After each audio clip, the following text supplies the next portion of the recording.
You are listening to Shan Woman Podcast ขับขึงลอยซุ่มกับสารลองนางยิงไต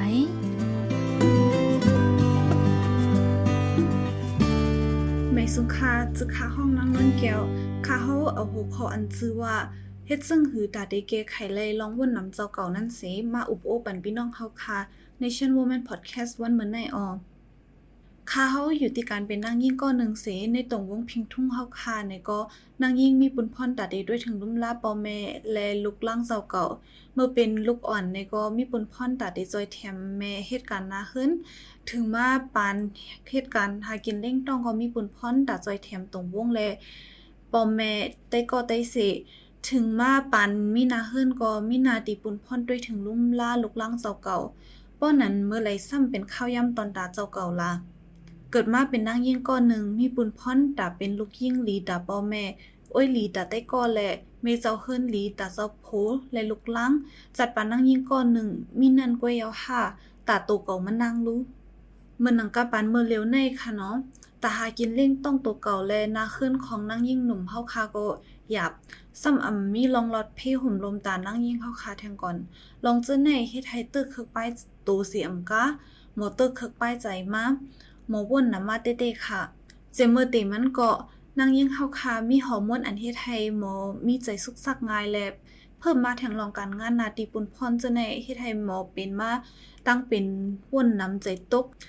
นั้นห้องว่า depression ในอเมื่อนังกะปานมือเลี้ยวในก็กูก็สนใจตื้อโซเชียลมีเดียมาพวกกลุ่มอยู่จ้อมโซเชียลมีเดียนำหน้าก็ลูกอ่อนเขามอมีตั้งใครไลค์ใครเป็นเหมือนเปิ้นในโซเชียลมีเดียนั่นในอภายอังกฤษเขาห้องว่า compare ourselves with others on social media ในอลูกอ่อนเขาเตะไปมอว่นอันใดผิดอันใดถูกกอบนั้นโป้มีกวนจี้นี่ปันตั้งเขาในหมอเอาตัวเขาก็แตกนึงกับน้ำเปิ้นเสกอบใครไลใครเป็นเหมือนเปิ้นและป้มใดในพาไล่ตั้งผิดอันเฮ็ดให้จัดปานเขานั้นโมเป็นตั้งเป็นว่นน้ำใจตกมาอันห้องว่า depression ในตั้งเป็นว่นน้ำใจตกในก็หมอเป็นค่ะอยู่ดีการเมืองเฮาเมื่อเหลียวในเสภายป้ายปิญญาตอนดาลูกอ่อนเขานี่ก็ยุบย่อมกว่าเต้ๆแต่หากินเล่งต้องก็อยากเจอในเสตอนตานั่งยิ่งก้อนหนึ่งติดต่อสู้เลยในจัดปันเขาก็มีลองเข็นตาภายนอกเสียมกาป้ายใจตานั่งยิ่งเข้าคาก็ลงใหญ่เต้ๆค่ะไล่เกไขปัญหาใจสุกซักมันก็มีอยู่หลายๆตั้งค่ะใครให้พี่น้องเฮาค่ะพังสติตัวเก่าด้วยค่ะเนาะว่าจกข้าวย่ำในมีลองวนนำอยู่ค่ะสังว่าจกข้าวย่ำในมีสีเมียวๆเฮ็ดให้ใจสุกซักมาไหนค่ะเฮาใครให้พี่น้องเฮาค่ะในข้าวย่ำ1วันในจ้ำปันข้าวย่ำตัวเจ้าเก่าด้วยหมอกครึ่งโจมองปันข้าวย่ำเจ้าเก่าถวยใจกำนึงค่ะในกำผาเฮาเมื่อเหลียวในมันสุกซักบ่สุกยุงกว่าเสียงแหละกลุ่มความไม่ใจตาการหากินเล่งต้องไม่ใจซ่อมเปิ้นอยู่ตาสีและอย่าลืมด้วยถึงเจ้าเก่าขึ้นค่ะปันข้าวย่ำเจ้าเก่าโซแก็บเสเอาข้าวย่ำนั้นวนขึ้นด้วยตัวเก่าว่าเมื่อในเจ้าเก่าเลยเฮ็ดกว่าตั้งน้ำเหี่ยวก็มันเป้งป้อตอนดาเมื่อในเหี่ยวไหน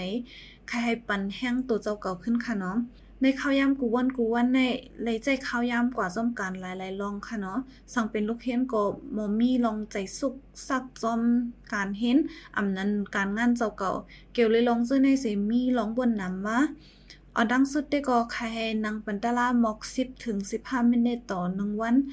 ในก็หมอเฮ็ดให้ใจนิ่มมาหมอไว้สติมาหรือเก่าค่ะข้อที่2ได้ก็ใครให้หมอป่องใจปันขึ้นตัวเจ้าเขาค่ะใครให้ถามปันขึ้นตัวเจ้าเก่าว่าเมื่อเร็วในใจเป็นจังคือใครให้ปันแห้งตัวเจ้าเก่าขึ้นค่ะ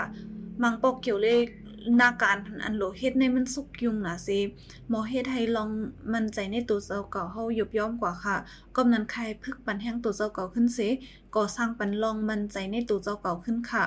ข้อความอังกฤษได้ก็เป็นห้องว่า rebuilding confidence and self-worth